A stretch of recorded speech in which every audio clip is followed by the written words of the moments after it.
Hiya folks, JD here, and today we've got this. This is the FPVRC K8. Now it's a very small nanocopter. Looks rather a lot like a little e-sheen that we looked at a couple of months ago. We're going to take it for a spin, we're going to see what it can do. Hopefully it's going to be very good. I got a feeling that it's going to be okay. Now with this copter you haven't got a lot of features. There's no altitude hold, there's no camera. So quite literally all you've got with this guy is you've just got a good fun little time with flying the quadcopter. Now what attracted me to this guy was his price. £13.99 on Amazon, very very cheap. I wanted to know what I could get for that amount of money, and obviously I want to see how it flies and see how it goes. This transmitter, let's just have a quick little look at this. Very basic, few very good buttons on it. A flipping button, as it says in the top right, and a speed key as well, which are highlighted, as well as your other trim buttons down the bottom here and here, as well as headless mode and return to home as well down the bottom here also. So let's take her up and let's see what she can do. Alright, so I've just plugged her in now. So we've got blue LEDs on the front, red LEDs on the back. Okay, and we've got, I don't know how well you can see, but today we have absolutely no breeze whatsoever. This is a very still day, very much a day that we don't have that often here in the UK, but it's one I'm going to damn well take a good advantage of. Look at it go! Okay, so these motors are extremely silent, extremely quiet. I'm really struggling to see these blue LEDs for the front of the quadcopter. With a lot of other quads, they've been extremely bright. With these, they are bright, but I think the blue and red combination are just making it, especially with the LEDs being so close together, are making it extremely difficult to see. Look at him go, though. Almost silent in its movement.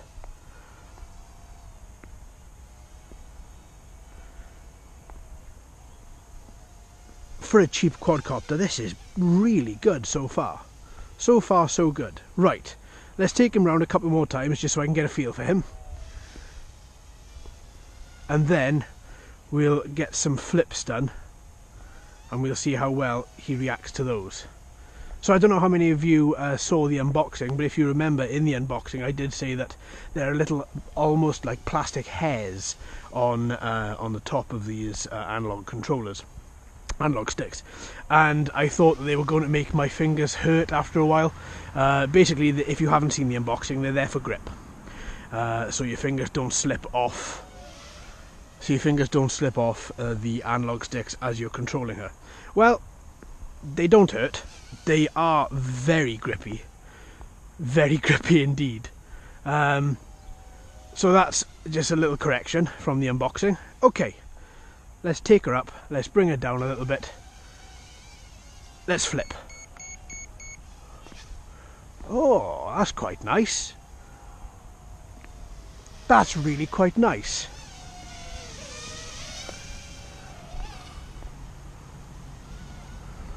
So that was one flip that was completed, and it was completed quite well. Let's try another one. Okay.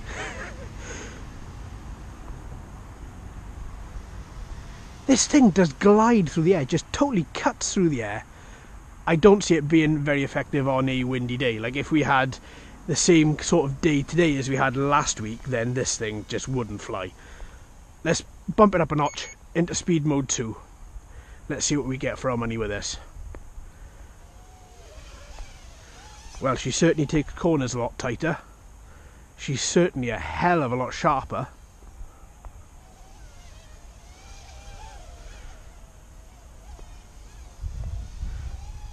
Yeah, so far, speed mode 2, I'm very much liking that. Speed mode 1 is okay, mind you. Oh, 3 speed modes. I read in the manual there were only 2. Even better, this must be extreme psycho mode. Oh, that wasn't good. Lights just flashed and the quadcopter fell from the sky a little bit. Okay, I'll keep a lookout for that. Oh, look at him go. Speed mode 3 definitely is insane mode. Wow, this thing is fast. It's like a flea darting all over the place. Whoa, I'm liking this. No doubt this is going to ruin the battery, but my god, this is fun. Speed mode 1, yeah, is just your standard speed mode. Speed mode 2, a little bit quicker. Speed mode 3, good god. Right, let's bring him back to 1. Hello, you are definitely a wolf in sheep's clothing, my friend. Okay, I'm thinking maybe I hit a transmitter range issue. That's when the lights flashed once, and I seem to have for almost like a fraction of a second I lost control. So let's see if I can take this down quite far down the bottom. I'm not seeing it again. Oh, it must have just been a strange anomaly. Okay, let's carry on.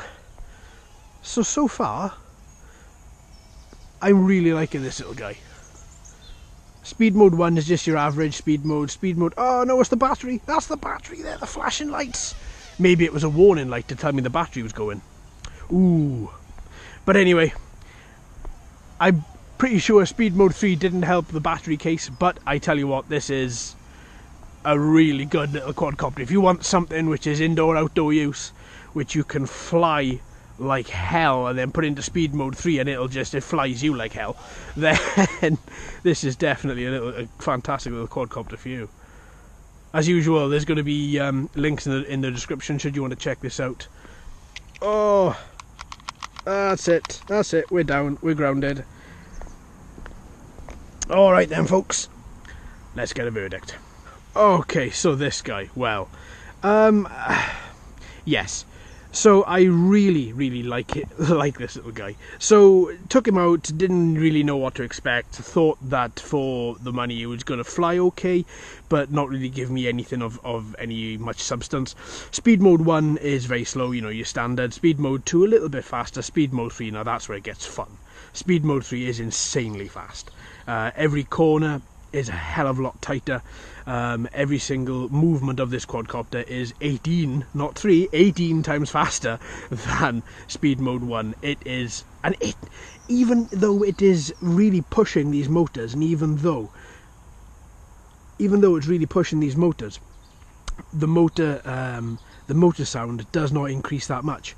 So that is one thing I did notice about this guy, is that he is very quiet.